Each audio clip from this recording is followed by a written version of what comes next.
આજે હું અને મારું જોડાયેલું છે ઈગો, આપણો અહંકાર.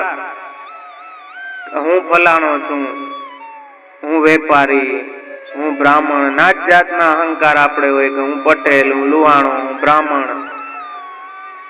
એવી રીતે વૈદિક અહંકારે હોય કે હું બ્રાહ્મણ, હું ક્ષત્રિય. એ રીતે કઈક વિધિ કરવા બેઠા હો, હવન કરવા બેઠા હો, ત્યારે આપણો વૈદિક અહંકાર જાગૃત થઈ જાય કે હું આ વિધિ કરવા વાળો, હું કરતા. તો એવા અનેક પ્રકારના આપણા અહંકાર, જેવી રીતે યશોદાજી અહીં કહે છે કે દેહના અધ્યાસને કારણે આ દેહ હું છું એવું આપણે સમજી લઈએ છીએ. અને આ દેહમાં પેલા અહંકાર પ્રાપ્ત થાય પછી મારું આવે. પેલા તો હું છું, પછી મારું શું છે એ બધું આવે. આ મારું, એ મમતા એમાંથી પ્રગટ થાય. અને એ અહંકાર અને એ આપણી મમતા એ આ પ્રપંચમાં જ્યારે લાગે ત્યારે એ સંસાર ઉત્પન્ન કરે. એ સંસાર ઉત્પન્ન કરે ને, એ સંસાર આપણને સુખ દુઃખ રૂપી ફલ પ્રાપ્ત કરાવે, અથવા તો સ્વર્ગ નર્ક રૂપી ફલ પ્રાપ્ત કરાવે. સાધારણ રીતે સમજો કે આપણે ખુશી કોની થાય? રોજ દુનિયાના જન્મ થતા હોય, 750 करोड़ है राजूजी, रोज कितने जन्मते हो, कितने मरते हो? अब सब जन्मते हो, रोज तुम बर्थडे मनाओ, रोज सेलिब्रेशन करो. महीना दिन कर सको, 2 महीना कर सको, फिर सेलिब्रेशन के भी चाहिए ना. रोज रोज कैसे करे? तो बधानी खुशी આપણે નથી મનાવતા, પણ આપણું કોક હોય આપણા અહંકારથી જોડાયેલું, એને ત્યાં કઈક ખુશી હોય તો આપણને ખુશી થાય. બધાની ખુશી આપણે નથી મનાવતા. ઓબામા પ્રેસિડેન્ટ બની ગયો તો અમુક હોય ગાંડા પાર્ટીઓ કરે, તો એમાંથી આપણને શું? આપણે કઈ લેવા દેવા? ઘણા એને હાલતી ગાડીએ ચડવાની આદત હોય, કઈ નહીં તો હાલો આ મોજ કરી લ્યો. ભાઈ ઓબામા પ્રેસિડેન્ટ બની ગયો. એટલે કહેવાનો તાત્પર્ય એ છે કે જ્યાં આપણું હું અને મારું જોડાયેલું છે ને, એનું સુખ આપણને થાય. એવી રીતે દુઃખ પણ આપણને એનું જ થાય. આજ ગમે એ હોસ્પિટલમાં સાધારણ રીતે દયા ઉપજતી હોય, એ દુઃખ થતું હોય, પણ આપણું કોક હોસ્પિટલમાં હોય એનું જેટલું દુઃખ થતું હોય એમ બધાને જોઈને એટલું દુઃખ ના થતું હોય. एक मानवता के हिसाब से होता है दुख, पर स्नेह जिससे लग गया है, अहमता ममता जहां जुड़ गई है, उसका सुख दुख अनुभव में आएगा. तो ये હું અને મારું છે ને, સુબોધનીજીમાં શ્રી આચાર્યચરણ કહે છે કે એ જો અવતાર દશામાં તો પ્રેમ મુખ્ય છે, સ્નેહ મુખ્ય છે, અને અનવતાર દશામાં સેવા મુખ્ય. અવતાર દશામાં પોતાના સ્વરૂપમાં એટલો સ્નેહ કરાવી, એવી બધી લીલા ને એવી બધી બગડાટી બોલાવી, અને જે સ્નેહ આસક્તિ પોતાનામાં કરાવી, એનાથી અહમતા મમતા ભગવદ અર્થ થઈ જાય છે, અલૌકિક થઈ જાય છે. એવી રીતે જ્યાં સુધી પ્રેમ ઉત્પન્ન નથી થયો ત્યાં સુધી તો ક્રિયાત્મક સેવા જ છે. તો એ સેવા કરીને આપણે આપણી અહમતા મમતા, રોજ આપણે જે કઈ કરતા હોય ને એવો આવો આપણો અહંકાર થઈ જાય ડેવલપ. જેમ ઘણા કાપડના વેપારીઓ કાપડિયા થઈ જાય, ઘણા ગામના નામે ઘણાના ઓળખાણ હોય, એના ધંધાના નામે ઘણાની ઓળખાણ હોય. એ જે આપણી ઓળખાણ આપણે દઈએ છીએ એ જ આપણો અહંકાર છે.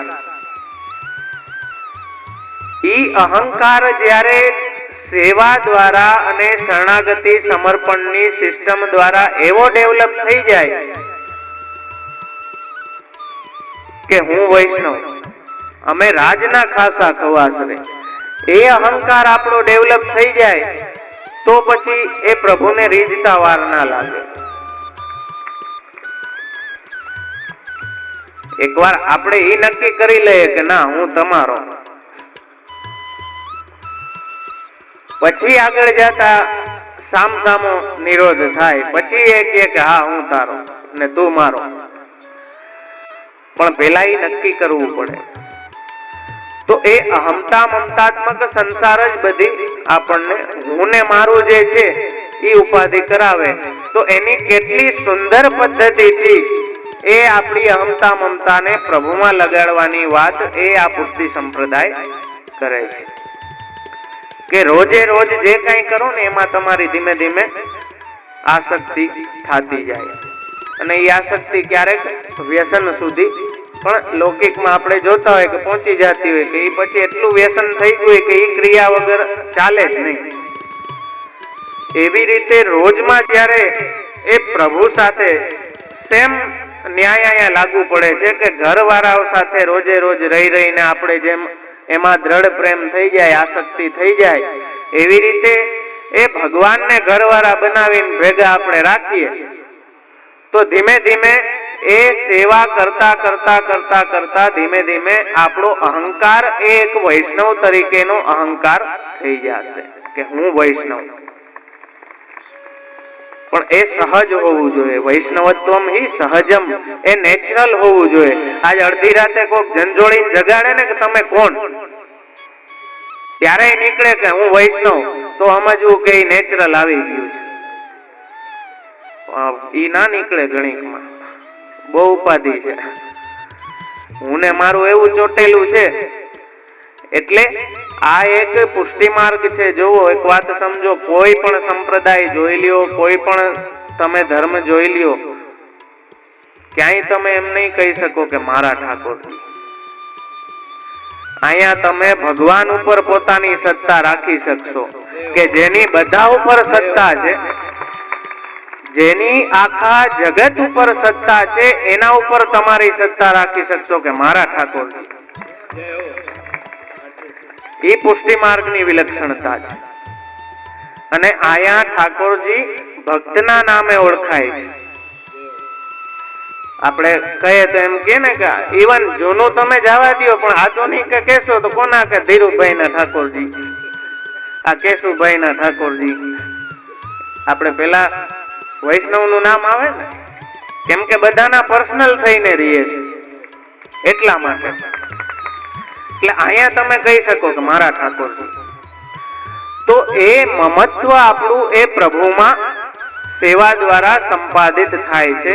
એ મમત્વ જ્યારે પ્રભુમાં સંપાદિત થઈ જાય છે ત્યારે આપોઆપ આપણો અહંકાર અમે રાજના ખાસા ખવાસરે મુક્તિ મને ના આવે. એ સહજ અહંકાર આવી જાય ને તો મુક્તિની પણ એને પૈડી ના હોય. લૌકિક બધું તુચ્છ તો બહુ દૂરની વાત છે. આ તો ભગવાનનો મૂઠ પડી જાય. કદાચ ભગવાન પ્રગટે થઈ જાય અને આપણે લૌકિક કંઈક માગી લઈએ તો ભગવાનનો મૂઠ પડી જાય કે હું આમ આવી ગયો ને અને હજી આ બધી ઉપાધિ ઊભી છે. ભગવાનનો મૂઠ પડી જાય કે આ તો ખોટા દર્શન થઈ દીધા. તો કેમ કે કૃપા કરવી છે એટલે અહીં યશોદાજીને જ્ઞાન કરાવ્યું. અને એ મૂળ વસ્તુ તો જોવો, 3 માર્ગ કયા છે, કર્મ, જ્ઞાન અને ભક્તિ. હવે કર્મ જ્ઞાન છે ને એ એક એક પાસાને જોવે. જ્ઞાન માર્ગમાં અહમ બ્રહ્માસ્મિ દ્વારા તમારા અહંકારનો ઈલાજ કરવામાં, કેમ કે કામ એશ, ક્રોધ એશ, રજો ગુણ સમુદ્ભવ, એમ ભગવાન ગીતાજીમાં આજ્ઞા કરે છે કે કામ અને ક્રોધ જે રજો ગુણથી, ખરેખર એક વાત સમજો કે અહંકાર દરેક પ્રકારનો ખરાબ નથી. અહંકાર, અહમતા મમતા એટલી હે નથી જેટલી આપણે સમજીએ છીએ. એટલી ખરાબ વસ્તુ નથી.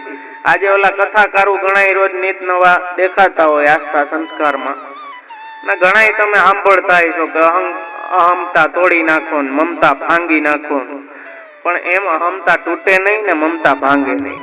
એક વાત સમજો, એ તો ઊભું જ રહેવાનું છે. પણ એને સેવા દ્વારા ભગવાન તરફ આપણે ડાયવર્ટ કરવાની છે, એની દિશા વારવાની છે. એ જ નિરોધ છે ને. નિરોધ એટલે રોકવું. હવે રોકીને એને ક્યાંક તો રાખવું ને યોગ્ય દિશામાં.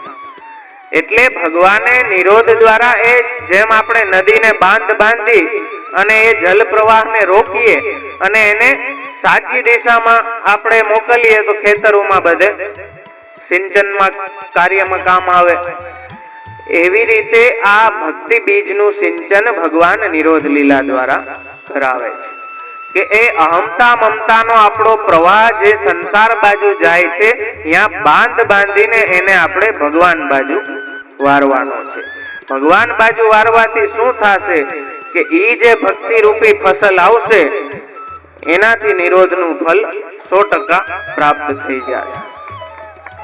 એટલે મૂળ વસ્તુ છે કે અહમ બ્રહ્માસ્મિ દ્વારા જ્ઞાન માર્ગ અહમતાનો તો ઈલાજ કરી દે છે, એનું મેડિકેશન કરી દે છે, પણ મમતા તો ઊભી જ રહે છે.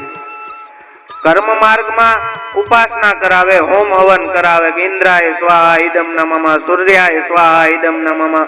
એ જે ઇદમ નમઃ આવે ને એનાથી એની મમતાનો ઈલાજ થાય. કે આ જે કાંઈ છે મેં લગભગ કીધું હોય છે, આપણી જેટલી ઇન્દ્રિયો છે ને એના બધાના અધિષ્ઠાતા દેવતા છે. આપણી આંખ જે કાંઈ દ્રશ્યનો આનંદ લે છે એ પૂરેપૂરો આનંદ આપણે ભોગવી નથી શકતા. એ એનો અધિષ્ઠાતા દેવતા એનો ભોગ કરે છે ટેક્સ રૂપે. આપણે તો એનો થોડો ઘણો આનંદ જ અનુભવમાં આવે છે. તો એવી રીતે કર્મ માર્ગ એ સ્વાહા દ્વારા એ બતાવે છે કે આપણા પાસે બોલાવે છે કે ઇન્દ્રાય સ્વાહા ઇદમ નમઃ. કે આ ઇન્દ્રનું છે મારું નથી, આ સૂર્યનું છે આ મારું નથી, આ ચંદ્રનું છે આ મારું નથી. એવી રીતે આપણી મમતાનો એમાં મેડિકેશન થાય. પણ એક રીતે જોવો તો આ સર્જરીના પ્રકાર છે. ઓલી ચીરફાડ કરીને જ્ઞાન માર્ગ જબરદસ્તીનું વૈરાગ્ય છે એ ચીરફાડ કરીને કરે. પણ આપણે ત્યાં ચીરફાડનો સર્જરીનો કોઈ રસ્તો નથી. પણ મહાપ્રભુજીએ એટલી સુંદર રીતે આપણી અહમતા અને મમતાને, કેમ કે મેન પ્રોબ્લેમ તો અહીંયા જ છે. જેમ તમને કહું, એક ભાઈ ડોક્ટર પાસે ગયા. ડોક્ટરે પૂછ્યું શું તકલીફ છે? કે અરે સાહેબ આખા શરીરમાં દુખાવો છે, જ્યાં આડો ત્યાં દુખે, બતાવો જોઈએ. કે જો અહીંયા આડું તો અહીંયા દુખે, અહીંયા આડું તો અહીંયા દુખે, અહીંયા આડું તો અહીંયા દુખે, અહીંયા આડું તો અહીંયા દુખે. ડોક્ટરને ચકરી આવી ગઈ કે આવું તો પેલો પેશન્ટ જોયો, બધે દુખે છે. કે હા બધે દુખે છે, બતાવો જોઈએ. ત્યાં માડી અડીને બતાવ, અહીંયા આડું તો અહીંયા દુખે, અહીંયા આડું તો અહીંયા દુખે. પછી ડોક્ટરે બધે અડીને જોયું, આખું ચેકઅપ કર્યું, પછી એનું નિરાકરણ કાઢ્યું કે ભાઈ તને શરીરમાં ક્યાંય નથી દુખતું, તને આંગળી દુખે છે. अब जहाँ छुए तो वो तो दुख दुखवे की है, यहीं दुख रहे, પણ જ્યાં અડે વહાં દુખે. એટલે એ જે પોઈન્ટ પકડી લીધો એ હમતા મમતા ની આપણી આંગળી જ્યાં અડે ત્યાં દુખે છે, કેમ કે સંસાર વાળી છે. તો એ પોઈન્ટ મહાપ્રભુજીએ પકડ્યો કે ભાઈ બધી તમે ઉપાધિ કરો છો એ કઈ નથી ઉપાધિ, મેન ઉપાધિ આ છે કે હું ને મારું જે સંસારમાં જોડાયેલું છે એ મેન ઉપાધિ છે. આંગળી દુખે છે, બીજે ક્યાંય નથી દુખતું. તો એ વાતને આપણે સમજી જાય પૂર્ણ રીતે. આજે ખરેખર ઘણી વખત સંપ્રદાયમાં હોવા છતાં પણ જ્યારે આ કૃપા પ્રસાદથી આઘો હોય, એનાથી વંચિત હોય તો ગુસ્સો નથી આવતો, ક્રોધ નથી આવતો, દયા આવે છે. કે આટલું મળ્યું છે, આજુબાજુ આટલું છે, પણ ખરેખર અધિકારી નહીં હોય. આટલું પ્રાપ્ત થવા છતાં જો એ રસનો આનંદ ન લઈ શકે તો એ આપણા જ દુર્ભાગ્ય છે. મહાપ્રભુજીએ તો દેવામાં કાંઈ બાકી નથી રાખ્યું. અને જેમ મેં કહ્યું ને કે આપણી સુસાઇડલ ટેન્ડન્સી, એક વૈષ્ણવ તરીકે as a Vaishnav we are suicidal. આત્મઘાતીપણું આપણામાં છે. એના કારણે ઊંધા ધંધા કરીએ. પણ આ માર્ગ એવો છે ને, આપણો પ્રભુ એવો ઊંધો છે કે આપણે ગમે એટલા ઊંધા હાલશું ને તો એના જેટલા ઊંધા નહીં થઈ શકીએ. એટલે અહીંયા એને બધું ઊંધું જ કર્યું. જોજો, સીધા હાયલા જ નથી, આટિયું જ મારી બધે, બધું ઊંધું કર્યું, કેમ કે વિરુદ્ધ ધર્માશ્રય. તો અહીં આ લીલા દ્વારા માતાને જ્ઞાન કરાવ્યું અને માતાને જ્ઞાન થઈ ગયું. હવે પાછા ઊંધા હાલશે. જ્ઞાન કરાવ્યું પણ એ ટકાવું નથી, કેમ કે જો એ જ્ઞાન ટકે તો લીલામાં ભંગ થાય. જો પૂર્ણ બ્રહ્મ પરમાત્મા પરમેશ્વરનો એ જ જ્ઞાન રીએ તો પછી પુત્ર ભાવે લીલા ના થાય, લીલા આગળ ના વધે. જેમ ઓલું કહ્યું ને કે રાવણે ધનુષ તોડી દીધી, લાવો સીતા, એમ હાલે કઈ? લીલા તો હાલવી જોઈએ, એમ જ હાલવી જોઈએ, એમાં ક્યાંય બ્રેક ના આવવો જોઈએ, તો જ લીલાનો આનંદ છે. એવી રીતે બાળકોમાં આપણે અનુભવતા હોય, અહીંયા જ્ઞાનની વાતો કે તમે ઉપદેશ દો તો બાળકોને કંટાળો આવે, એની યારે એના જેવા થઈને લીલા કરવી પડે. એ રમત જે કરતા હોય પછી એ આપણને જે બનાવે એ બનવું પડે, એ કેમ કરવું પડે, તો એ ખેલનો આનંદ આવે ને તો એ ખેલની મજા રીએ. પણ અહીંયા જ્ઞાનોપદેશ કરવા જાઓ તો લીલા ભંગ થઈ જાય, તો પછી બાળકની મજા વિખાઈ જાય, એને બગાસા આવે. એને શું જ્ઞાન આરે લેવા દેવા, એને તો રમત કરવી છે, એને તો ખેલવું છે, એને પ્રવચન નથી સાંભળવાનું. તો એ વાત સમજવી જરૂરી છે. એટલે પ્રભુએ યશોદાજીને એ જ્ઞાન કરાવીને અસંભાવના દોષ અને હૃદયમાં જે કાંઈ પ્રપંચ રૂપી દોષ હતા અંતઃકરણમાં એને નિવારણ કર્યું અને એ જ્ઞાન પાછું ખેંચી લીધું. કેમ કે લીલા હજી કન્ટિન્યુ રાખવી છે, અહીંયા લીલા પૂરી નથી કરવી.